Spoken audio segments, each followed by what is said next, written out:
एक सवाल है हमारे पास, कह रहा है रूही 300 किलोमीटर की दूरी पर स्थित है। अपने घर जाने के लिए कुछ दूरी रेलगाड़ी द्वारा तथा कुछ दूरी बस द्वारा तय करती है। यदि वह 60 किलोमीटर रेलगाड़ी द्वारा तथा शेष बस द्वारा यात्रा करती है तो उसे 4 घंटे लगते हैं। और यदि वह 100 किलोमीटर की दूरी रेलगाड़ी से तथा बस शेष दूरी को बस से यात्रा करे तो उसे 10 मिनट अधिक लगते हैं। तब आपसे ये पूछा जा रहा है कि रेलगाड़ी है बस की चालें क्या हो। सबसे पहले यहाँ पे जो टोटल दूरी दी हुई है जो चल रही है वो 300 किलोमीटर की। अब ये जो 300 किलोमीटर की दूरी है वो दूरी को दो माध्यमों से जो है ट्रैवल कर रही है, एक तो रेलगाड़ी और दूसरा जो है बस। तो सबसे पहले हम क्या करेंगे, दोनों की अलग अलग चाल मान लेते हैं। तो सबसे पहले हम क्या करें, रेलगाड़ी की चाल मान लेते हैं। तो माना रेलगाड़ी की चाल x किलोमीटर प्रति घंटा है और जो बस की चाल है उसको y किलोमीटर प्रति घंटा मान लेते हैं। दोनों अलग अलग चाल मान ली। फिर आपसे ये कह रहा है कि 300 किलोमीटर की दूरी वह उस 300 किलोमीटर की दूरी में 60 किलोमीटर की जो दूरी है वो रेलगाड़ी के द्वारा तय करती है। तो सबसे पहले हम क्या करें, 60 किलोमीटर की दूरी x किलोमीटर प्रति घंटे की चाल से जाने में लगा समय निकाल लेते हैं। यानी कि 60 किलोमीटर की दूरी x किलोमीटर प्रति घंटे की चाल से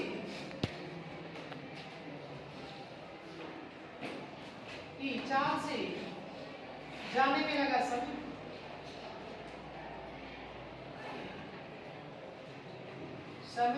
तो समय बराबर हम जानते हैं फॉर्मूला क्या होता है, समय बराबर होता है आपका दूरी बटे चाल। तो दूरी आपकी 60 थी और चाल आपकी x, यानी हो जाएगा 60 बटे x घंटा। इसी तरह से जो टोटल दूरी थी वो 300 किलोमीटर की दूरी थी।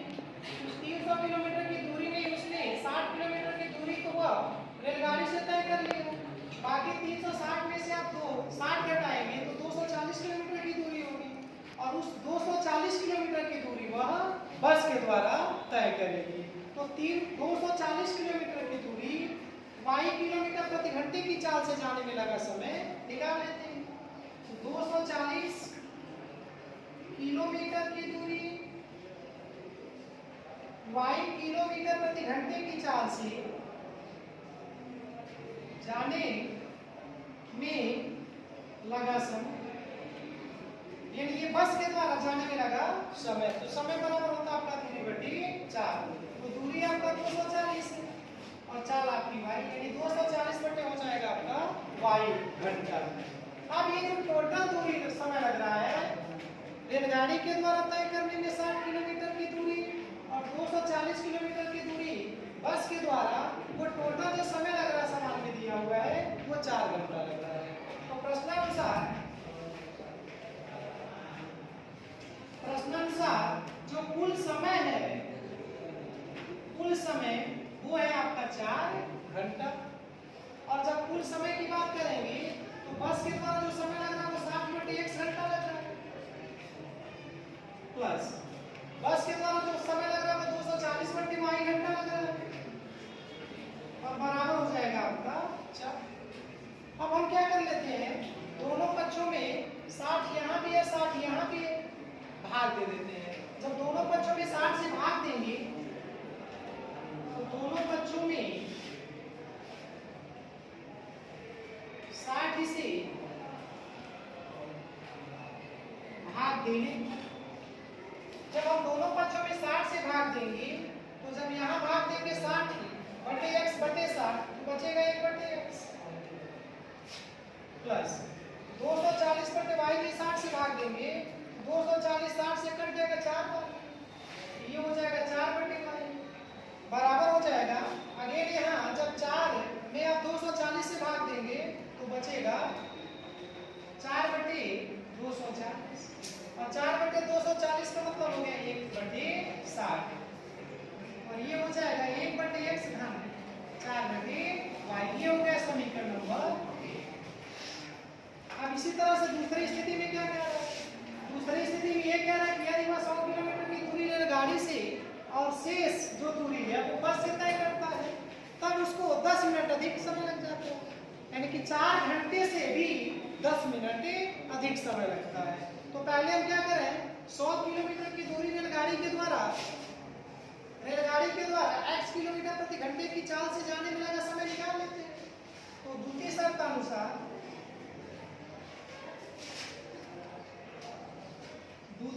अनुसार ये कह रहा है कि 100 किलोमीटर की दूरी रेलगाड़ी से x किलोमीटर प्रति घंटा के चाल से जाने में लगा समय, तो समय बराबर हो जाएगा आपका दूरी बटी चाल। तो दूरी आपका दिया हुआ है 100 और जो चाल है आपका वो है x। ये हो गया रेलगाड़ी का समय। इसी तरह से जो शेष दूरी बचेगी, तो पहले कुल दूरी 300 किलोमीटर थी, 100 किलोमीटर की दूरी उसने रेलगाड़ी से तय कर लिया, तो शेष हमारे पास 200 किलोमीटर की दूरी बचेगी। और जब शेष 200 किलोमीटर की दूरी बचेगी, उस शेष 200 किलोमीटर की दूरी बस द्वारा y किलोमीटर प्रति घंटे की चाल से जाने में जो लगेगा समय, वो लगेगा 200 बटी y, यानी कि समय बराबर होता है दूरी बटी चाल। अब ये जो टोटल समय है, यानी कि रेलगाड़ी का समय और ये जो बस का समय है, वो जो टोटल समय लग रहा है वो 4 घंटे से 10 मिनट अधिक। तो ये हो जाएगा 4 घंटा प्लस हो जाएगा आपका 10 मिनट। अब इसको थोड़ा सॉल्व कर लेते हैं। ये हो जाएगा आपका 100 बटी x धन 200 बटी y, और यहाँ से इसको सॉल्व करें, ये दोनों ये घंटे में और ये मिनट में, इस मिनट को भी घंटे में कन्वर्ट कर लेते हैं। तो 4 घंटा और धन 60 मिनट। चूंकि हम जानते हैं 60 मिनट में 1 मिनट में अगर घंटे की बात करें तो 1/60 घंटा होगा, तो 10 मिनट में कितने घंटे हो जाएंगे, 10 बटी 60 घंटा। अब ये 10 से 60 कट जाएगा 6 बार में, तो 4 घंटा प्लस हो जाएगा 10 6 के साथ 1/6 घंटा। अब इसी दोनों समय को जोड़ लेते हैं घंटे के रूप में, तो 6 चौको 24 और 1 25/6, 25 बटे हो जाएगा आपका 6 घंटा। और यहाँ से आपका आ जाएगा 100 बटे x धन 200 बटे y। अब हम क्या देख रहे हैं, 100 यहाँ भी है, 100 यहाँ भी है, 100 यहाँ नहीं है, दोनों पक्षों में 100 से भाग देते हैं। तो दोनों पक्षों में 100 से भाग देने पर, जब हम दोनों पक्षों में 100 से भाग देंगे, तो 100 बटे x में 100 से भाग देंगे तो हो जाएगा 1/x। ये आ जाएगा आपका 1/x प्लस 200 बटे y में 100 से भाग देंगे, ये हो जाएगा 2/y। और जब 25/6 में 100 से भाग देंगे, तो 100 से यानी कि इसको लिख सकते हैं 25/6 गुणे 100। अब ये 25 से 100 4 बार में कट जाएगा, यहाँ से बचेगा आपका 1/x धन 2/y बराबर। अब ये 25 से 100 4 बार में जब कट जाएगा, तो 4 का गुणा 6 में करेंगे 24, 1/, हो जाएगा 24। ये हो गया समीकरण नंबर 2। अब इन्हीं दोनों समीकरण को हल करके x और y का मान याद कर रहे हैं। तो हम क्या करें, समीकरण 1 में देख रहे हैं यहाँ भी 1/x है, और 2 में देख रहे हैं यहाँ भी 1/x है, दोनों का चीज समान है, घटा दे कट जाएगा। तो समीकरण 1 माइनस 2 से, जब हम 1 में से 2 को घटाएंगे यहाँ पे, तो इस 2 का जो चिन्ह होगा वो चेंज हो जाएगा, ये भी माइनस के साथ होगा, ये भी माइनस के साथ होगा, ये भी माइनस के साथ, तो ये माइनस 1/x होगा और ये 1/x प्लस के साथ होगा, कट जाएगा। यहाँ बचेगा 4/y, और जब हम घटा रहे हैं 2 को, ये -2/y हुआ, ये हो जाएगा -2/y। और जब इधर हम घटाएंगे तो 1/60 लिखा हुआ है, और ये जब घटा रहे हैं तो माइनस हो जाएगा 1/24। अब यहाँ से क्या करें, दोनों का हर सेम 1 बटे के नीचे करें और अंश में अंश को घटा, यानी कि 4 में 2 घटा देंगे और बटे में कर देंगे y। अब यहाँ 60 और 24 के एलसीएम की बात करते हैं, तो 60 और 24 के एलसीएम करने की बात करें तो 24 का गुणा इस 1 में कर दें तो 24 हो जाएगा, 60 का गुणा इस 1 में कर दें तो -60 हो जाएगा, और बटे में आ जाएगा आपका 60 गुणे 24। अब 4 में 2 घटाएंगे 2 हो जाएगा, 2 बटे आ जाएगा आपका y। 24 में 60 घटा दीजिए, तो 10 में से 4 जा 6 और 5 में से आपका 5 में से 2 जा 3 बटे में आ जाएगा आपका 60 और गुणे हो जाएगा 24। अब चूंकि माइनस होगा ये जाते हैं आपको, अब इसको थोड़ा सा काट देते हैं, तो 12 तिहाई 36, 12 बचे 60 और फिर 3 एकदम 3 बटे 24, यानी 2 बटे वाई इक्वल टू हो जाएगा आपका -1 बटे 8 बजे 40। फिर ये गुणा कर देते हैं, जब 40 का गुणा 2 में करेंगे तो 80 हो जाएगा, और y का गुणा -1 में करेंगे तो -y हो जाएगा। अब यहाँ से क्या करेंगे, हमको y का मान ज्ञात करना है, -x दोनों पक्षों में गुणा कर देते हैं, जब -x से दोनों पक्षों में गुणा करेंगे तो ये +y हो जाएगा और ये -y हो जाएगा, यानी y का मान आपने निकाल लिया -80।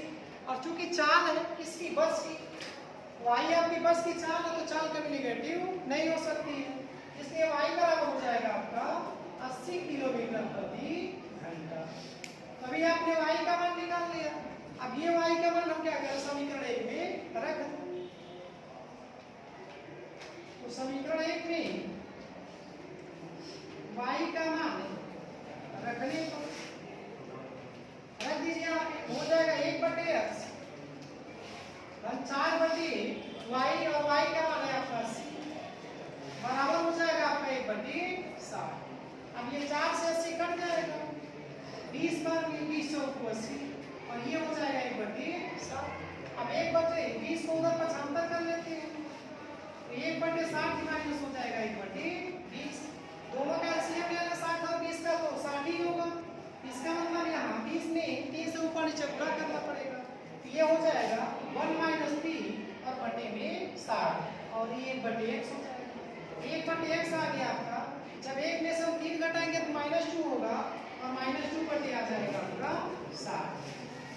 अब ये 2 से 60 कट जाएगा, तो 1 बटे x हो जाएगा आपका, 2 से 60 30 बार में कट जाएगा, तो माइनस हो जाएगा 1 बटे 30। फिर वही चीज तिर्यक गुणा कर देते हैं, जब तिर्यक गुणा करेंगे 30 का गुणाएंगे तो 30 हो जाएगा और x का गुणा -1 में करेंगे तो -x होगा। फिर दोनों पक्षों में -1 से गुणा कर देते हैं, तो ये प्लस हो जाएगा और ये माइनस हो जाएगा। अब चूंकि जो x है आपका वो रेलगाड़ी की चाल है, और जब रेलगाड़ी की चाल है तो रेलगाड़ी की चाल कभी नेगेटिव नहीं हो सकती है, तो x बराबर हो जाएगा आपका 30 किलोमीटर प्रति घंटा। तो इस प्रकार से जो रेलगाड़ी की चाल होगी वो 30 किलोमीटर प्रति घंटा होगी, और जो बस की चाल होगी आपकी वो 80 किलोमीटर प्रति घंटा होगी। धन्यवाद।